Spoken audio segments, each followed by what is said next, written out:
Adakah benar-benar tiada masalah menaiki taksi ini? Pelancong Amerika yang terguris hati di Korea merasa kagum dengan keramahan Malaysia. Adakah kita benar-benar akan ke Asia? Di sebuah kafe di New York, 3 wanita Amerika, Catherine, Melanie, dan Naomi, sedang bersiap sedia untuk memulakan perjalanan pertama mereka ke benua Asia. Walaupun sebelum ini mereka pernah melawat Eropah dan Amerika Selatan, Asia bagi mereka adalah sebuah wilayah yang langsung tidak diketahui. Dalam perjalanan kali ini, mereka merancang untuk meluangkan masa selama 10 hari untuk melawat Korea Selatan dan Malaysia.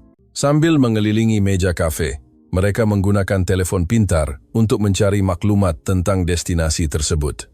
Korea nampaknya sangat canggih, seperti pusat kelahiran K-pop dan tren kecantikan terkini, kata Catherine. Sebaliknya, Malaysia pula digambarkan sebagai sebuah negara yang sangat mesra dan penuh dengan nilai kemanusiaan. Walaupun kedua-duanya sangat berbeza, tetapi kedudukannya di Asia membuatkan saya sangat teruja, tambah Melanie. Sambil berbual, hati mereka penuh dengan harapan. Sebelum menaiki pesawat, Naomi berkata dengan penuh semangat, ini pasti akan menjadi kenangan seumur hidup. Beberapa jam kemudian, mereka tiba di lapangan terbang antarabangsa Incheon, Korea. Apabila pengumuman dalam pesawat kedengaran, Catherine memandang keluar tingkap dengan penuh kagum. Bangunan terminal moden dengan dinding kaca, skrin besar yang memaparkan iklan idola K-pop semuanya kelihatan seperti ruang masa depan. Hebatnya, rasa macam dah sampai ke bandar masa depan, puji mereka. Namun perasaan kagum itu tidak bertahan lama. Di kawasan tuntutan bagasi, wajah Melanie tiba-tiba berubah. Tunggu sebentar. Roda bagasi saya dah hilang. Bagasi baharunya bergolek keluar dengan salah satu rodanya patah sepenuhnya. Malah, sudut bagasi Naomi juga kemek teruk, jelas menunjukkan ia telah dikendalikan dengan sangat kasar. Mereka segera ke kaunter lapangan terbang untuk menjelaskan situasi tersebut. Tetapi jawaban yang diterima sangat mengecewakan. Kami memohon maaf, tetapi kami tidak dapat memberikan sebarang pampasan. Sila lebih berhati-hati pada masa akan datang. Balas kaki tangan tersebut dengan nada bersahaja. Tindakan itu membuatkan mereka tergamam. Di Amerika, memohon maaf dan menguruskan prosedur pampasan adalah perkara biasa. Naomi berbisik dengan nada tidak percaya, "Apa? Sepatutnya korang yang kena lebih berhati-hati, bukan kami." Impak pertama terhadap Korea yang mereka harapkan telah hancur dalam masa 10 menit. Walaupun pernah membaca di media sosial bahwa bagasi di lapangan terbang Korea mungkin dikendalikan secara kasar, mereka tidak menyangka akan menjadi mangsa sendiri.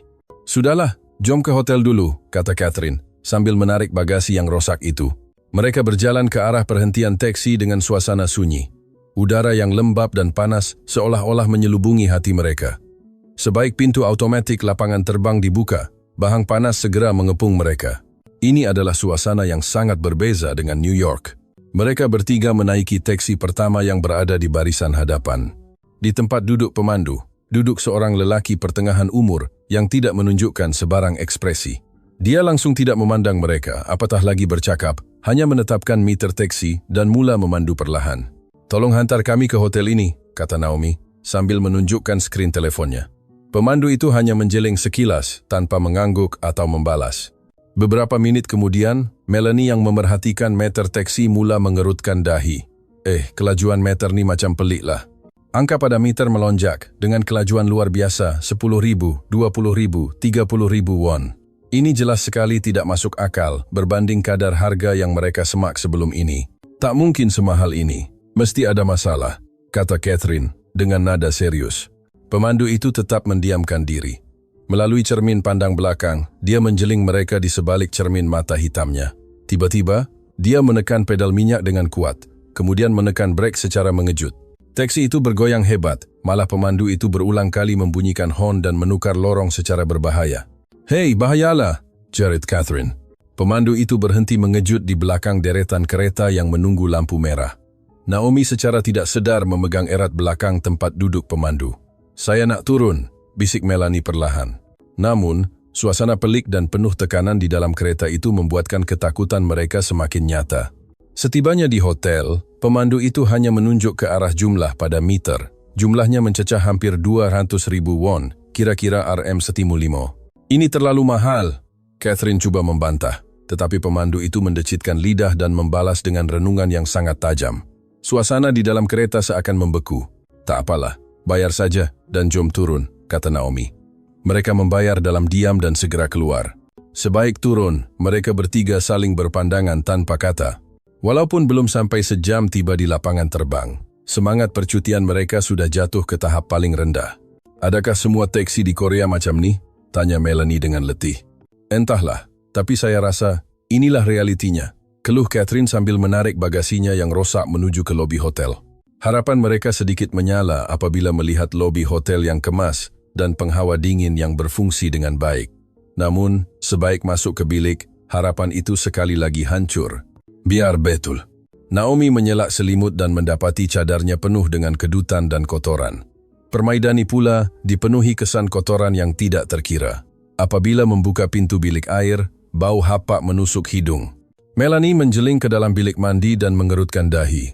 "Tak boleh, saya tak sanggup nak masuk ke sini." Namun, mereka sudah tidak mempunyai tenaga untuk mencari hotel lain dengan bagasi yang rosak. Keletihan selepas penerbangan panjang dan tekanan daripada insiden taksi tadi benar-benar memenatkan mereka.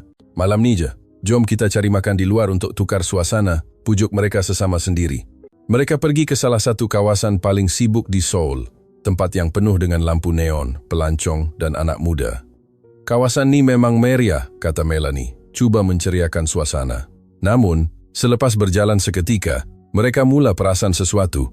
Di tepi jalan terdapat botol air yang separuh kosong, sisa makanan, tisu kotor yang digumpal, dan plastik dari kedai serbaneka yang berterbangan ditiup angin. Malah, ada anak muda yang meludah secara terang-terangan di tepi dinding. "Kenapa jalan raya ni kotor sangat?" kata Naomi, membuatkan Catherine dan Melanie turut mengeluh. Realiti Korea yang mereka lihat sangat berbeza dengan apa yang dipaparkan di media sosial. Mereka masuk ke sebuah restoran BBQ yang mendapat ulasan baik, tetapi sekali lagi mereka dikecewakan. Pelayan meletakkan menu di atas meja seperti mencampaknya dan terus berlalu pergi. Pesanan diambil tanpa sebarang respon mesra. Walaupun makanan sampai dengan cepat, perkhidmatannya sangat mekanikal dan tidak mesra. Apabila Melanie kembali dari tandas, wajahnya kelihatan pucat. "Jangan guna tandas kat sini, lantainya basah dan sangat kotor."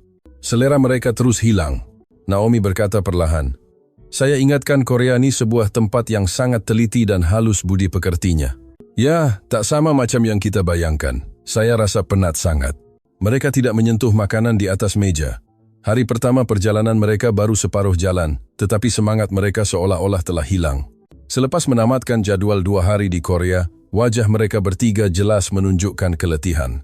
Mereka tidak menyangka perjalanan ke Asia yang begitu dinanti-nantikan akan diselubungi suasana yang begitu berat dalam masa 48 jam. "Adakah Malaysia akan jadi berbeza?" tanya Naomi sendirian semasa berada di lapangan terbang Incheon untuk ke destinasi seterusnya. Melanie tidak menjawab. Dia hanya berhenti mencari maklumat pelancongan Malaysia di teleponnya. Catherine pula memandang siling dengan diam. Suasana antara mereka bukan lagi keterujaan, tetapi keraguan. 2 jam kemudian, pesawat mendarat di lapangan terbang antarabangsa Kuala Lumpur, KLIA. Sebaik melangkah keluar dari pesawat, mereka bertiga tergamam. Berbeza dengan udara lembab di Incheon, KLIA terasa sangat tenang, bersih, dan segar. Cahayanya terang, dan seluruh lapangan terbang dihiasi dengan tona warna yang hangat. Lantainya digilap, sehingga berkilat seperti cermin. "Ini ke Malaysia?" kata Naomi dengan terkejut. Melanie mengangguk setuju. "Sangat teratur. Dan paling penting, tak bising." "Saya terkejut. Di lapangan terbang Korea, suasana sentiasa bising dengan iklan dan pengumuman. Tetapi di sini hanya ada pengumuman minimum dan bunyi tapak kaki orang berjalan. Terdapat keteraturan yang disertakan dengan kehangatan manusia. Apa yang paling mengejutkan mereka adalah tandasnya. Sebaik membuka pintu, tandas itu kelihatan seperti tandas di hotel mewah. Lantainya berkilat, ruangannya berbau harum, dan tisu tandasnya berwarna putih bersih, serta dibekalkan dengan cukup. Setiap bilik tandas mempunyai label yang menunjukkan ia baru sahaja dibersihkan. "Tak percaya betul, baru semalam kita tengok tandas yang sangat kotor," bisik Naomi. Melanie tersenyum lebar. "Ini tandas awam di lapangan terbang kan?" Suasana percutian mereka akhirnya mula reda. Catherine memandang cermin dan tersenyum buat pertama kali dalam masa yang lama. Akhirnya kita boleh mula semula. Namun, mereka belum tahu bahwa pengalaman menaiki taksi di Malaysia akan mengubah sepenuhnya persepsi mereka terhadap perjalanan ini. Sebaik keluar dari balai ketibaan KLIA, mereka melihat barisan taksi yang tersusun rapi. Keretanya bersih, dan pemandunya memakai seragam yang kemas sambil menunggu dengan senyuman. Walaupun kelihatan profesional, langkah kaki mereka bertiga tetap teragak-agak. "Betul kita ada masalah nih?" tanya Melanie bimbang. Ketakutan daripada pengalaman di Korea masih belum hilang. Mereka bertukar pandangan dan dengan penuh berhati-hati menghampiri sebuah teksi. Tiba-tiba, seorang pemandu lelaki segera datang menyambut mereka. "Welcome to Malaysia," katanya dalam bahasa Inggris yang fasih sambil membukakan pintu untuk mereka. "Dia tolong bukakan pintu?" Catherine terkejut. Di luar negara, biasanya penumpang sendiri yang membuka pintu teksi, tetapi layanan mesra pemandu ini membuatkan mereka rasa sangat dihargai. "Ini dah nampak lain macam," kata Naomi dengan nada kagum. Apa yang lebih mengejutkan adalah respon pemandunya. "Selamat datang. Boleh saya tahu destinasi puan-puan?" Pemandu itu mengambil bagasi mereka dengan berhati-hati dan menyusunnya ke dalam booth kereta dengan sangat teliti, seolah-olah dia seorang kaki tangan hotel. "Silakan naik. Saya akan memandu dengan berhati-hati." Ini adalah perbezaan yang sangat ketara berbanding pemandu kasar dan pendiam yang mereka temui di Korea. Di dalam teksi, keadaannya juga sangat luar biasa. Tempat duduknya mempunyai sarung yang bersih, bantal kecil yang disusun rapi, malah ada bauan harum yang lembut. Ini ke teksi, mereka saling berpandangan. Tempat duduknya sangat selesa dan kereta itu terasa seperti kereta baharu. Enjinnya juga hampir tidak kedengaran. Apabila kereta mula bergerak dengan lancar, keterujaan mereka semakin bertambah. Wah, sangat lancar. Sama ada semasa membelok atau berhenti di lampu merah, pemanduannya sangat stabil tanpa sebarang hentakan. Tiada brek mengejut, tiada bunyi hon yang tidak perlu. Ini benar-benar dunia yang berbeza. "Saya ikut jalan ini ya, lampu merah kurang sikit jadi perjalanan lebih lancar," kata pemandu itu dengan lembut melalui cermin pandang belakang. Dia memilih laluan yang hanya diketahui oleh penduduk tempatan demi keselesaan penumpangnya. "Sampai perkara macam ni pun dia fikirkan untuk kita?" tanya Naomi kagum. Catherine mengangguk dalam-dalam. Bukan itu sahaja, setibanya di destinasi, jumlah pada meter hampir sama dengan kadar harga yang mereka semak sebelum ini. Langsung tidak terasa seperti ditipu. "Pemandu yang sangat jujur," kata Melanie sambil mengeluarkan dompet. "Kerana terlalu terharu, dia ingin memberikan sedikit wang tip." "Terima kasih atas niat baik Puan, saya terima. Tetapi lebih baik Puan gunakan wang ini untuk menikmati percutian di Malaysia. Itu sudah memadai bagi saya," kata pemandu itu dengan senyuman yang ikhlas. Di Amerika dan Korea, memberi tip adalah perkara biasa. Tetapi, melihat pemandu ini menolak dengan cara yang begitu sopan, mereka bertiga sekali lagi terkejut. Macam mana boleh jadi macam ni? Semuanya terlalu sempurna. Selepas turun dari teksi, mereka berdiri seketika di hadapan hotel. Teksi yang sepatutnya hanya sebuah kenderaan pengangkutan, rupa-rupanya mampu memberikan kehangatan kepada jiwa mereka. Semasa pemandu itu menyerahkan bagasi mereka, dia bertanya dengan nada rendah yang ramah. "Adakah puan-puan dari Amerika?" Mereka mengangguk. "Ya, kami dari New York. Macam mana encik tahu?" Pemandu itu tersenyum malu-malu. "Sebenarnya, semasa muda dulu saya pernah bekerja di New York selama 10 tahun sebagai doorman di sebuah hotel di pusat bandar."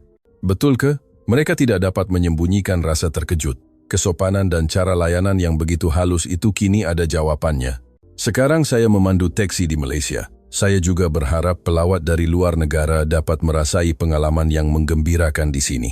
Mendengar kata-katanya yang ikhlas, wajah mereka bertiga mekar dengan senyuman. "Puan-puan mesti dah penat kan? Dah makan ke belum?" tanya pemandu itu lagi. Naomi tersenyum pahit. "Sebenarnya di Korea ada banyak perkara berlaku. Kami tak sempat nak nikmati makanan dengan betul." Mendengar itu, wajah pemandu itu menjadi serius. "Kalau begitu, puan-puan mesti cuba gerai nasi lemak di kawasan berhampiran.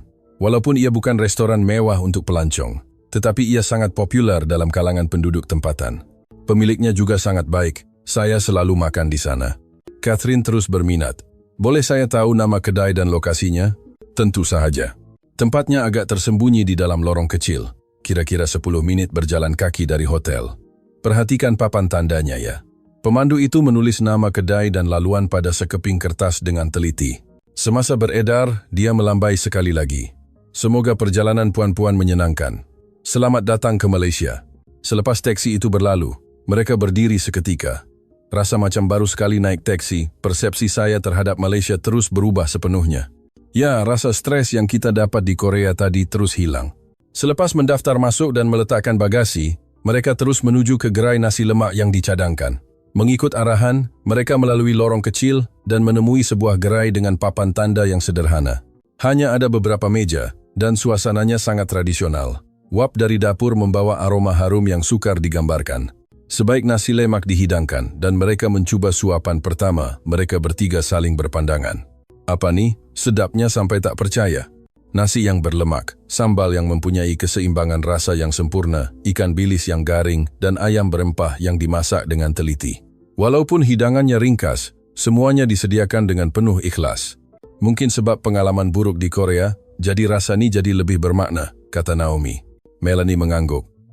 Tapi rasa sedap macam ni, kat New York pun susah nak cari. Kerana menaiki sebuah teksi di Malaysia, mereka mendapat pengalaman kulinari yang tidak disangka-sangka. Perjalanan yang sebelum ini diselubungi kebimbangan, kini mula berubah menjadi kenangan yang tidak ternilai. Kembali ke bilik hotel, Catherine duduk di atas katil yang empuk. Rasa nasi lemak tadi seolah-olah masih melekat di lidah. Di dalam bilik yang tenang, mereka mula berbual tentang pemandu teksi tadi. Pak Cik teksi itu memang hebat, kata Naomi. Melanie bersetuju. Bukan sekadar mesra, tapi kita boleh rasa keikhlasan dia. Bukan dengan kata-kata, tapi dengan tindakan. Catherine membuka galeri foto di teleponnya. Di dalamnya ada gambar papan tanda gerai nasi lemak dan gambar hidangan yang masih berasap. Gambar ni saya rasa takkan saya padam sampai bila-bila.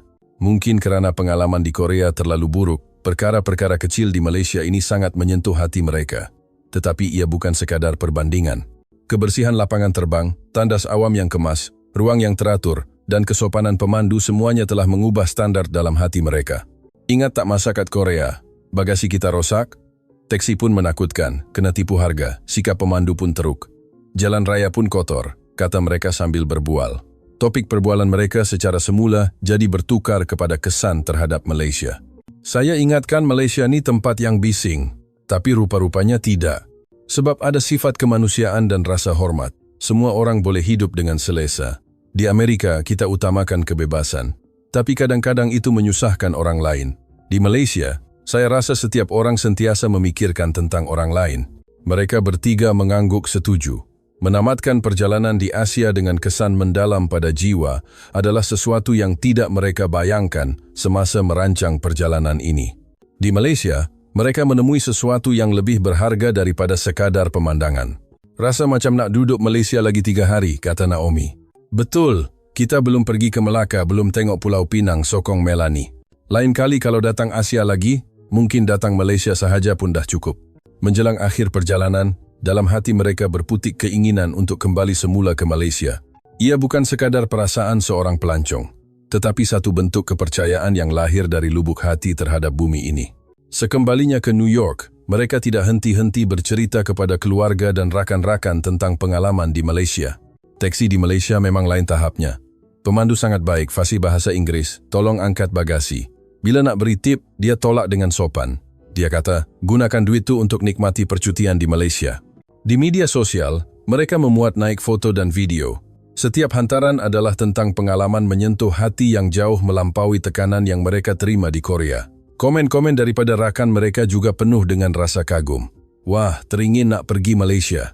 Rasa nak menangis baca cerita ni. Catherine menulis dalam salah satu hantarannya. Masa tu kami teragak-agak nak naik teksi tu, tapi sekarang kami rasa nak naik lagi sekali. Malaysia telah menjadi tempat yang tidak akan saya lupakan seumur hidup. Manusia dalam perjalanan bukan sahaja dipengaruhi oleh pemandangan dan makanan, tetapi juga akan berubah kerana orang yang mereka temui. Bagi 3 wanita Amerika ini, pertemuan dengan pemandu teksi Malaysia itu mempunyai nilai yang melangkaui sekadar perkhidmatan. Ia melambangkan semangat budaya rakyat Malaysia yang mementingkan keikhlasan walaupun pada perkara yang tidak kelihatan. Lapangan terbang yang teratur, tandas yang bersih, layanan tetamu yang jujur, dan kata-kata yang hangat setiap satu adalah alasan mengapa seseorang ingin berkunjung lagi. Jika Anda juga pernah melancong ke Malaysia, apakah pengalaman yang Anda lalui? Apakah perkara kecil yang membuatkan Anda terkesan? Sila kongsikan dengan kami di ruangan komen. Terima kasih kerana menonton, membaca, sehingga tamat. Jika cerita ini menyentuh hati Anda, sila tekan butang suka dan langgan saluran ini.